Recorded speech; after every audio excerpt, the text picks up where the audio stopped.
SHO थाना पाकिस्तान बाजार का जराइम पेशा अनासिर और मनशियात फरोशों के खिलाफ गहरा तंग।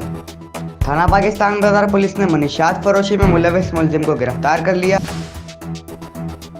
एसएसपी वेस्ट शाद इब्न मसीह पुलिस ने सेक्टर 16 गौसिया चौक के करीब कार्रवाई करके मुलजिम सलीम उर्फ चांद वल्द मुंशी खान को गिरफ्तार किया।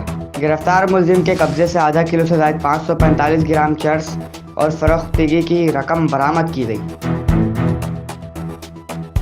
मुलजिमान के खिलाफ control of narcotics substance act के तहत मुकदमा दर्ज करके तफ्तीश का आगाज कर दिया गया। गिरफ्तार मुलजिम आदि जराइम पेशा वर है और कबल अज़ भी मनशियात फरोशी के मुकदमात में गिरफ्तार होकर जेल जा चुका है।